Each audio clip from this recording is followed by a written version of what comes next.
Hello everyone, welcome to the channel. I'm back with another video, and in this video I'm going to talk about how I have set up my Fujifilm X-Pro2, which is a 9-year-old camera in 2025, but it's still an incredible tool when it comes to photography. Now in my previous video I gave my honest review of using this camera, so do check it out. I'm going to link that in the description down below. In this video I'm going to talk about how I have set up the function buttons, the quick menu, and the D-pad layout that fits my style of photography. So let's jump right into it. Let's start with the function buttons. I keep them super practical, quick, and easy to access when I'm out shooting. So in order to access those buttons, you need to long press the DISP back button right here, and this will give you this function setting where you can customize each function button available to you and assign different things to it. The function 1 button, which is this button right here, Fn1, what I've done is I've set it to shoot video. And I don't shoot tons of video with this camera, but when I do, I just want it to be one click away. What this will do is quickly start recording the video with the default film simulation applied. So in order to set that, you need to choose the movie option here. Then going back. The Fn2 is for face and eye detection. Now, Fn2 button is what you would find in the front right here. And I'm sorry, I'm operating the camera myself, but this is the Fn2 button here. So what the Fn2 button does here is it's perfect when I'm shooting portraits or street photography and I need quick focus on the subject's face and eye. Conversely, for street photography, if I don't want the camera to pick a face automatically that I don't want to photograph, maybe there are multiple people in the frame or my subject is someone else than what the camera thinks it is, I can turn it off by a press of this button. So what I have done here is I have set up face and eye detection for this one. The Fn3 controls photometry or metering mode, which is this guy right here. And this is the default setting, I haven't changed it. I like having this accessible so I can switch between spot, center, and multi depending on the lighting situation. Multi is what I use 90% of the time, center is for 8%, and spot is for those rare 2% occasions. Multi calculates the exposure evenly for the whole frame. Center puts emphasis on the center of the frame, as the name suggests, and spot puts emphasis wherever the focus spot is in the frame. Spot and center are best for shooting portraits, and spot particularly is also very helpful in getting those high contrast shots with light and shadow elements. Those black and white or colored silhouette shots that you have seen online, that's what spot is for. Fn4, which is the left D-pad button right here, this I have assigned to auto ISO. So what I do is I shoot a lot in variable light. So I have 3 different ISO settings, and this is a lifesaver for quickly switching between the ISO presets. The 3 ISO settings that I have, the first one here is the base ISO 200, and the maximum is 800, and minimum shutter speed is 1/250. This is my general daylight shooting scenario when it's plenty sunny outside. The second one is the same, lower ISO of 200, but the higher is 1600, and shutter speed is still 1/250. This is for overcast days when I need that extra stop of light here in the camera, and I can crank the ISO up and go beyond 800.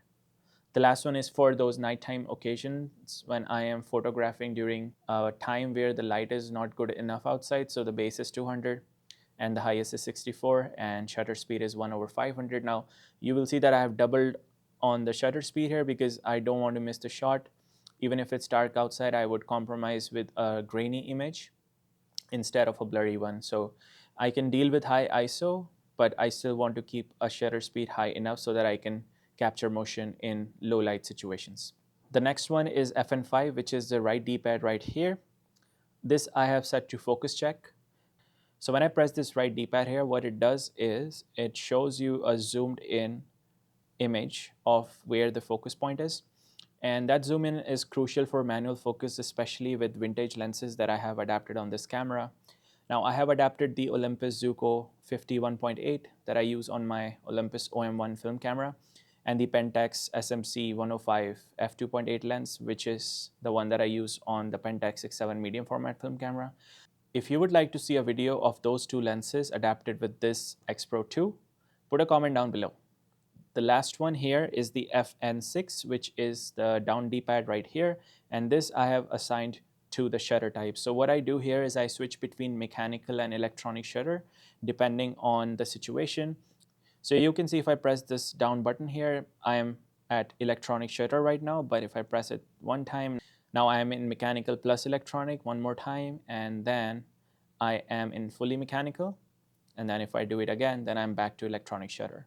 So having this here gives me flexibility when I want to switch between the two shutter types depending on the situation where I have to be more discreet than usual.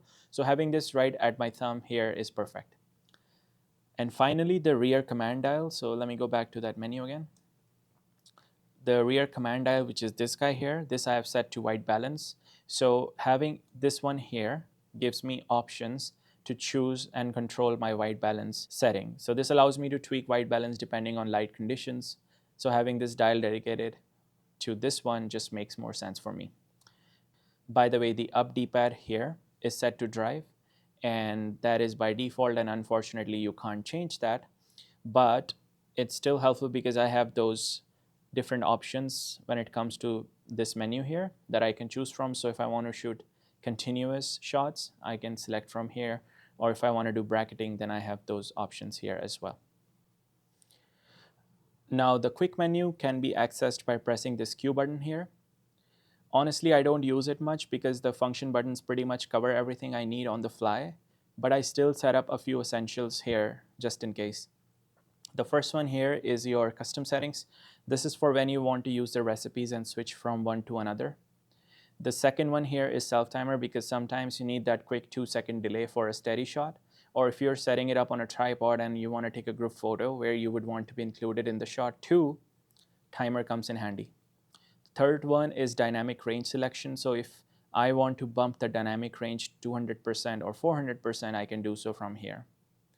The fourth one is the autofocus continuous mode settings here, in case I need to quickly switch to a different autofocus continuous presets that you have designed in the camera, and you can also tweak those.